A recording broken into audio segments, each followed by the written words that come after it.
बाळासाहेबांच्या तमाम शिवसैनिकांना, तुमच्या ह्या अनिश गाढवेचा, बाळासाहेबांच्या लहानशा शिवसैनिकाचा आणि शिवसेनेच्या प्रवक्त्याचा मानाचा जय महाराष्ट्र.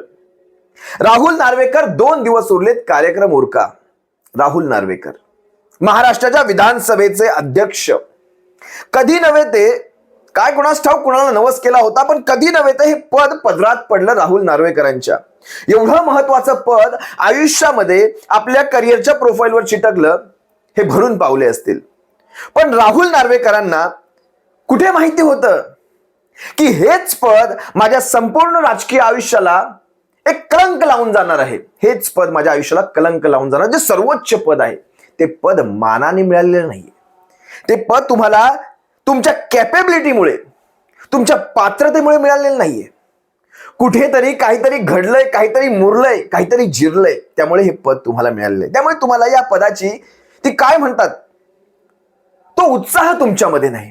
राहुल नार्वेकर, कोर्टाने तुम्हाला तासला त्या दिवशी 18 सप्टेंबर 2023 हा तुमच्या आयुष्याच्या, राजकीय आयुष्याच्या कुठेतरी तुम्ही जे पुस्तक लिहून ठेवाल ना, त्यातला हा दिवस सगळ्यात घाणेरडा दिवस, एक कलंकित काळा दिवस म्हणून तुम्ही लिहून ठेवाल.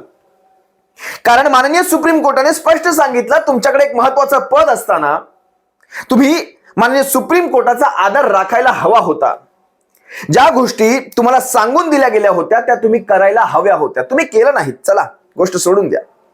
पण जे तासलं का कुणास ठाऊक त्या भक्तांना, अंधभक्तांचे त्यांचे कोणी आहेत ना मीडिया, या सगळ्यांच्या, या भारतीय जनता पक्षाच्या पाळीव मीडिया, गोचिड पत्रकार सारे हेच सांगण्यात व्यस्त, राहुल नार्वेकरांना कुठे तासलंय, राहुल नार्वेकरांना कॉपीच मिळालेली नाही, राहुल नार्वेकरांच्या घरी कॉम्प्युटर आहेत की नाही.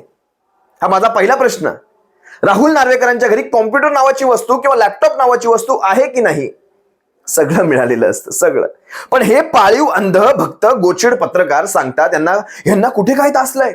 म्हणजे यांची किती ती अंधभक्ती, डोळ्यावर अशी झापडं लावलेली असतात, डोळे बंद, दिसतच नाही काही. दिसते ती केवळ मोदींची अंधभक्ती, या भारतीय जनता पक्षाची, या कमळीची अंधभक्ती, एवढंच काही ते या पाळीव पत्रकारांना दिसत असतं. हे सारे पाळीव, जातीवंत पाळीव पत्रकार. माझा तो विषय नाही. पण या राहुल नार्वेकरांना ज्यावेळेस हा निकाल लावायला सांगितला, आता शेवटी कोर्टाने काय केलं, तुम्हाला ते रिझनेबल टाइम फ्रेमला एक चौकट आखून दिली. राहुल नार्वेकरांना सांगितलं 7 दिवसाच्या आता निर्णय घ्या. 7 दिवस. आता 2 ते 3 दिवस उरलेत. नार्वेकर कुठे आहेत? नार्वेकर पोहोचले. आला कमान, दिल्ली दरबार उजरा. हे राहुल नार्वेकर. आता तिकडे जाऊन सल्ला मशवरा, काहीतरी माहिती घ्यावी लागेल, काहीतरी सांगावं लागेल. का कुणास ठाऊक हा माणूस स्वतः वकील होता, एकेकाळी शिवसेनेत होते, तुमच्या आमच्या शिवसेनेत होते एकेकाळी. हा माणूस अभ्यासू वाटायचा. बघा, शेवटी पक्ष तुम्हाला सारं काही बदलावायला लागतात, तुमच्या भूमिका बदलायला लावतात. आज राहुल नार्वेकरांनी इतके पक्ष, म्हणजे त्याच्या आधी शिवसेनेत येण्याआधी मला वाटतं राष्ट्रवादी काँग्रेसमध्ये, नाही त्याचा कसा प्रवास आहे मला एक्झॅक्ट तो सिक्वेन्स लक्षात नाही. राष्ट्रवादी काँग्रेस, शिवसेना, मग भारतीय जनता पक्ष, होय बरोबर, असा काही तो प्रवास आहे. थोडा उलटा सुलटा होईल. स्वतः 4 पक्ष बदलून आलेली व्यक्ती अनुच्छेद 10 परिशिष्ट 10 वर बोलणार आहे. आणि परिशिष्ट 10 वर शिक्षा आहे, पात्र आहे, अपात्र आहे, सगळं हे ठरवणार आहे. म्हणजे चोराच्या हातात किल्ल्या. बरोबर. पुढचं लक्षात घ्या. आपली न्याय व्यवस्था असेल, आपलं संविधान असेल, ज्यांनी कोणी लिहिलं त्यांनी अतिशय बरोबर लिहिलं, एकदम बरोबर लिहिलं. पण त्यांनी तेव्हा करतानाच सांगितलं, मला वाटतं डॉक्टर बाबासाहेब आंबेडकरांनी देखील सांगितलं होतं, हे संविधान चालवणारे हात, त्यांचा इरादा जर नेक नसेल ना, तर मात्र ह्या संविधानाचा काहीच उपयोग नाही.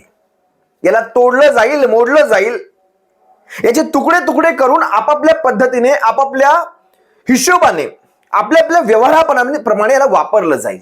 आणि तेच आज घडतंय. तुम्ही पहा, विधानसभेचे अध्यक्ष पाहायला गेलं तर स्वायत्त, यांनी कुठल्याही पक्षाचा सदस्य असल्यासारखं वागू नये.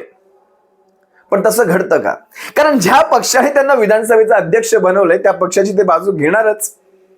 हे कसं दुहेरी वातावरण आहे पहा. त्यामुळे विधानसभेचे अध्यक्ष कधी स्वतःच्या पक्षाची, मूळ पक्षाची, मातृपक्षाची बाजू घेतल्याशिवाय राहणार नाहीत. दुसरी गोष्ट, महाराष्ट्राच्या केसचा विचार केला तर महाराष्ट्राच्या विधानसभेत ज्या विधानसभेच्या अध्यक्षांना राहुल नार्वेकरांना बसवलाय, त्यांना बसवायचं ज्यांच्या हातून ते बसवले गेले, या सगळ्या गद्दारांच्या हातून, त्या गद्दारांवर राहुल नार्वेकर कारवाई करतील का? म्हणजे तुम्ही मला वर बसवलं, आता मी तुम्हाला लात मारणार, असं होत नाही. ज्यांच्या जीवावर राहुल नार्वेकर विधानसभेचे अध्यक्ष झाले, त्यांची अपात्रता ही राहुल नार्वेकरांच्या हातून निष्पक्ष होईल अशी तुम्ही गॅरंटीच कशी ठेवू शकता? समजलं तुम्हाला? दुसरी गोष्ट लक्षात घ्या, इलेक्शन कमिशन ऑफ इंडिया, दुसरा घोळ झांगडगुत्ता बघा कसा आहे. ज्या इलेक्शन कमिशन ऑफ इंडियाचे त्यांचे जे कोणी महत्वाचे अधिकारी असतील किंवा इलेक्शन कमिशन ऑफ इंडियाचे अध्यक्ष असतील, कमिशनर असतील म्हणा तुम्ही, त्यांना त्यांच्या निवृत्तीनंतर चांगल्या चांगल्या ठिकाणची पोस्टिंग ही स्वतः केंद्रातून जर होत असेल, तर हे इलेक्शन कमिशन ऑफ इंडियाचे जे कोणी अध्यक्ष असतील, कमिशनर असतील, ते केंद्राच्या बाजूने आतापासूनच भूमिका घेणार नाहीत, याची तुम्ही खात्री कशी देऊ शकता? जोपर्यंत केंद्र ह्यांच्या नियुक्त्या करणार भविष्यातल्या, तोपर्यंत हे केंद्राच्या धार्जिण्याच भूमिका घेणार. बरोबर? आलं लक्षात तुमच्या? मीडियाच बघा ना, साधा कमलेश सुतार यांनी एक भूमिका काय विरोधात घेतली, यांना जेलच्या वगैरे हवा खाव्या लागल्या, हे मीडिया तरी स्वायत्त राहील का? सुप्रीम कोर्टामध्ये सुद्धा जजेसची निवड, सीजेआयची निवड आता पंतप्रधान ठरवणार आहेत. मग निवडले गेलेले सीजेआय हे पंतप्रधानांच्या किंवा ह्यांच्या पक्षांच्या विरोधात भूमिका घेतील किंवा न्यायाची भूमिका घेतील, ह्याची तुम्ही खात्री कशी ठेवू शकता? या सगळ्या भूमिकांकडे आपल्याला बारीक बघायला हवं की खरंच हे सारं निष्पक्ष असतं. साधं तुम्ही अजूनही चौथं पाचवं उदाहरण देतो तुम्हाला, राज्यपाल हे कुठल्याही पक्षाचे नसतात. बरोबर? तसं राज्यपाल काय राष्ट्रपती ही कुठल्याही पक्षाचे नसतात. पण राष्ट्रपती किंवा राज्यपाल हे ज्या पक्षांनी त्यांना त्या आधी त्यांची उमेदवारी होती त्यांचीच बाजू घेणार ते, कारण त्याच पक्षाने त्यांना पुढे आणलेलं असतं. सिंपल आहे लॉजिक. आपण कुठल्या दुनियेत राहतोय? आपण हे कलियुगात राहत असताना हे असले नियम पहिले बदलले गेले पाहिजेत. युपीएससी एमपीएससीच्या विद्यार्थ्यांना अभ्यास करून दुनियाच्या परीक्षा द्याव्या लागतात. घ्या ना त्यांच्यातला एखादा ऑफिसर, या सगळ्या महत्वाच्या पदांवर येऊन जाऊ द्या. ह्या लोकांकडनं तुम्ही निष्पक्षतेच्या अपेक्षा ठेवता. असो, शेवटी हे असं आहे, हे असंच चालणार. पण त्या राहुल नार्वेकरांनी आता तरी सुप्रीम कोर्टाच्या त्या एवढ्या सनसनाटी चपराकीनंतर देखील अजून तरी कार्यवाहीला सुरुवात करावी. 2 दिवस राहिले. आता दिल्ली दरबारातून काय आदेश येतोय तर तुम्हा सर्वांसमोर येईलच, फार लवकर येईल. पण बघूया अपात्रतेचा निर्णय काय लागतोय ते. काय म्हणतात हे राहुल नार्वेकर वकील आहेत, ते त्यांनी त्याविषयीचं एक स्टेटमेंट मी लिहून घेतलं. त्यांचं स्टेटमेंट हे पटकन भारी भारी शब्द फेकतात बरं. हे म्हणतात, justice hurried, justice buried, justice delayed, justice denied. म्हणजे न्याय हा घाईघाईत जरी घेतला ना तरी तो न्याय नाकारल्यासारखं असतं. घाईघाईत घ्यायचा नसतो. अहो नार्वेकर, तुमची घाई म्हणजे 1.25 वर्षाची, 1.5 वर्षाची, त्याला घाई म्हणता तुम्ही? तुमची घाई 1.25 वर्षांवर पोहोचली. नार्वेकर पुढे म्हणतात जस्टिस डिलेड, जस्टिस डिनाइड. होय, जस्टिस डिलेड, जस्टिस डिनाइडच आहे. जस्टिस हरीड, जस्टिस बरीड, अरे मोठ्या मोठ्या फेकू नका तुम्ही. मला वाटतं आता सर्वोच्च न्यायालयापेक्षाही स्वतःला वरचं समजायला लागला आहात. म्हणूनच कदाचित त्या दिवशी न्यायालयाने तुम्ही सर्वोच्च न्यायालयाला उत्तरदायी आहात हे तुम्हाला फेकून मारलंय. नार्वेकर, फेकून मारलंय तुम्हाला. हे वाक्य तुम्हाला फेकून मारलंय. तुम्ही सर्वोच्च न्यायालयाला उत्तरदायी आहात. हवेत फिरू नका, स्वतःच्या तोऱ्यात फिरू नका की मी एक प्रति न्यायालय आहे. तुमच्या न्यायालयात आलेल्या सगळ्या केसींवर जेव्हा तुमच्या आवडती पार्टी एखादा आक्षेप घेते, लगेच एक्सेप्टेड, 2 वीक वाढवले, एक्सेप्टेड. आता पण शिंदे टोळीचे आमदार खासदार म्हणतात शिवसेना उद्धव बाळासाहेब ठाकरे पक्षाकडनं त्यांची जी काही मागणी किंवा म्हणणं आहे ते आमच्यापर्यंत पोहोचलंच नाही लेखी. अहो मग घ्या कोर्टातल्या कोर्टात, हे घ्या तुमच्याकडे पेपर. अभ्यास करायला तुम्हाला 1 दिवस लागेल, 2 दिवस, तुम्ही 2 आठवडे मागून घेता. 2 आठवडे नार्वेकर, लगेच एक्सेप्टेड. त्या दिवशी सुप्रीम कोर्टाने तेच सांगितलं, सगळं काही थातुरमातुर चाललंय तुमचं, म्हणजे निव्वळ फेकमफेक. ह्या शिंदे टोळीच्या आमदारांना वेळ मारून न्यायची, कारण त्यांना माहितीये न्याय काय लागणार आहे, निकाल काय लागणार आहे. आणि आपल्याला ही वेळ जाऊ द्यायची नाहीये. पण न्यायालयामार्फत सुद्धा किंवा ह्या विधानसभेच्या अध्यक्षांच्या मार्फत सुद्धा न्याय होत नाहीये. न्यायालयाचं अजून यायचं बाकी आहे. आपली नावाच्या चिन्हाची केस 3 आठवडे पुढे गेलेली आहे. असो, जे आहे ते शेवटी असं आहे. पण पण मोठ्या मोठ्या फेकतात किती पहा ना. Justice hurried, justice buried. वकील नार्वेकर, तुम्ही कोर्टाच्या अंतर्गत येता, कोर्टाच्या वरती मोठे बनू नका आणि कोर्टाला कोर्टगिरी शिकवू नका. ठाकरेंकडनं म्हणजे शिवसेनेकडनं 500 पानांचं उत्तर दिलं गेलं होतं आतापर्यंत. 6000 पानी उत्तर ज्यावेळेस येतं ना, त्याच वेळेस कळतं इथे संविधानाची, कोर्टाची मजाक उडवायची कामं चालू आहेत. 6000 पानं, 6000 पानं कधी असतात? जास्तीत जास्त 250-300. शिवसेनेकडनं आली 500. यांनी 6000 पानं जमा केली. इथेच समजायचं काय चाललंय ह्यांच्यामध्ये.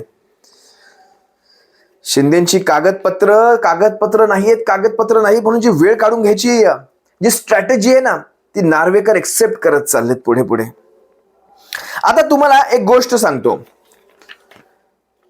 शिवसेना काय ह्यांच्या डोळ्यात खूप ते लक्षात घ्या. आजच ताजं उदाहरण आहे, आजच ताजं उदाहरण. राज्यसभेमध्ये ज्यावेळेस, तुम्हाला बऱ्याच जणांच्या मला एका प्रश्नाला उत्तर देखील द्यायचंय. राज्यसभेमध्ये ज्यावेळेस संजय राऊत बोलत असतात किंवा एखाद्या पत्रकार परिषदेत संजय राऊत साहेब बोलत असतात, बऱ्याच जणांना वाटतं की संजय राऊत जास्त बोलतात किंवा संजय राऊत साहेब ज्या गोष्टींमध्ये जायची गरज नाही त्या गोष्टींमध्ये देखील हात घालतात. बऱ्याच जणांना वाटतं असं. पण शिवसैनिकांनो, एक गोष्ट लक्षात घ्या, तुम्ही तरी लक्षात घ्या एक गोष्ट. आज शिवसेनेमध्ये संजय राऊतांसारखं एवढा अग्रेसिव्ह डिफेंड किंवा अटॅक कोणी करत नाहीये. एवढा अग्रेसिव्ह डिफेंड आपल्याला करावा लागेल. कारण ज्यावेळेस अग्रेसिव्ह डिफेंड केला जातो, अटॅक केला जातो, ती बंबार्डिंग केली जाते, काय म्हणतात ती शब्दांची बंबार्डिंग, तोफगोळा, तेव्हा समोरचा खच्चीकरण होत असतो, समोरच्याचं माइंडसेट खच्चीकरण होत असतं. ज्यावेळेस हे बोलतात त्यावेळेस ह्यांना सगळ्यांना झोंबतं, ह्या टोळीला झोंबतं. हे लक्षात घ्या शिवसैनिकांनो, टोळीला झोंबतं. आपण जर आपल्याच माणसाला सांगत राहिलो नका बोलू, असं होऊ शकत नाही. आज पहा ना राज्यसभेमध्ये, जर तुम्ही कोणी पाहिलं नसेल तर नक्की जाऊन पहा. ज्यावेळेस हे म्हणतायत कोरोनाच्या काळात थाळ्या वाजवणं, तुम्ही आजचाच हा व्हिडिओ पहा नक्की. कोरोनाच्या काळात थाळ्या वाजवणं, ते लाईट बंद करणं, टाळ्या वाजवणं, हा तुमचा वैज्ञानिक दृष्टिकोन आहे का? आपण मूल्य शिक्षण शिकलो असाल. मूल्य शिक्षणामध्ये वैज्ञानिक दृष्टिकोन हा आपला एक विचार आहे. हा वैज्ञानिक विचार म्हणजे थाळ्या वाजवणं, टाळ्या वाजवणं होऊ शकतो का? नाही होऊ शकत. त्याच्यानंतर त्यांनी सांगितलं सर्टिफिकेटवर मोदींचा फोटो. मोदींचा फोटो म्हणजे श्रेय कसं लाटायचं पहा. पण तुम्ही हा विचार करा, मला हा सगळा प्रकार सांगताना मला इथे काहीच सांगायचं, मला फक्त एवढं सांगायचंय, खुल्यामध्ये त्या राज्यसभेमध्ये ठासून हा माणूस त्या मोदींचा विरोध करतोय. बरं, माणसाला 103 दिवस जेल झाली, सध्या बेलवर बाहेर आहे. यांचं काय जातंय हो, सांगा ना तुम्ही मला, यांचं काय जातंय? 103 दिवस जेल, खुल्यामध्ये बेलवर बाहेर असताना हा माणूस खुल्यामध्ये तिथे राज्यसभेमध्ये ठोकतोय ना मोदींची, ठोकतोय, वैचारिक ठोकतोय. मग आपण त्यांच्या बाजूने मागे का उभे राहणार नाहीत? आपण का म्हणतो असं की यांनी बोललं नाही पाहिजे? एक तरी पक्ष त्या राज्यसभेमध्ये उभा राहतो का? शिवसेना उद्धव बाळासाहेब ठाकरे पक्षाव्यतिरिक्त एक तरी पक्ष उभा राहतो का? सांग. याला म्हणतात जिगरा, याला म्हणतात वाघ. आणि बाळासाहेबांचे वाघ हे असेच असतात. अरे हम बाद में सोचेंगे, पहिला ठोक लेंगे, हे असं असतं. पंतप्रधान मोदींना प्रश्न विचारायचे नाहीत आणि ह्यांनी कुठल्या प्रश्नांना उत्तर द्यायची नाहीत. हे असंच चालू आहे. केंद्रात आणि राज्यात भांडणं लावत बसायची. त्यांनी तोही मुद्दा काढला. टेक्नॉलॉजीवर आपण जर बोललो नाही, प्रश्न विचारले नाही, कोणीच विचारत नाही. ही हिंमत कुणामध्येच नाही. शिवसेना हिंमत करते आणि आम्ही पडतो मग जेलच्या वाऱ्या खात. कधी आम्ही बेलसाठी ऍप्लिकेशन करणार, कधी आम्ही जेलच्या दरवाज्यांना हात लावून येणार. कारण आम्हाला पडलेली आहे, आम्हाला आवडतं पोलीस स्टेशनच्या चक्रा मारायच्या, आम्हाला आवडतं असं कोर्टांमध्ये उभं राहायचं आणि स्वतःवर केसेस लावून घ्यायच्या, आम्हाला आवडतं. अरे आम्हाला काही आवडत नाही, आम्हाला काही पडली नाही, पण आम्हाला पडली आहे ते आमच्या शिवसेनेची. आज आमचा पक्ष अडचणीत आहे, आज आमचा पक्ष अडचणीत आहे. आणि अशा या परिस्थितीमध्ये आणून ठेवलेल्या या भाजपाला आम्ही सोडणार? वाघाचा पंजा आहे, वाघाचा. या वाघाच्या पंजात या कमळाबाईची नरडीच येणार, नरडीच येणार ह्या पंजामध्ये. आज वैचारिक झोडतोय आम्ही, वैचारिक विचारांची लढाई विचारांनीच लढतोय. ह्या वाघाच्या पंजात त्या कमळाबाईची वैचारिक नरडी येणार आणि तिला आम्ही सोडणार नाही. तिकडे राज्यसभेमध्ये ठासून सांगतायत आणि ठासून सांगणं फार गरजेचं आहे आजच्या घडीला. लक्षात ठेवायला हवं शिवसैनिकांना, आपण देखील. बघूया आता दिल्ली दरबारावरून काय निर्णय होत आहेत, नार्वेकर काय घेऊन येत आहेत मेसेज. आता ह्या सगळ्यामध्ये जर सगळ्यात जास्त कुणाची फाटली असेल ना, चांगल्या भाषेत फाटली असेल हा शब्द मी वापरतोय, तर ती आहे शिंदे टोळीच्या आमदारांची.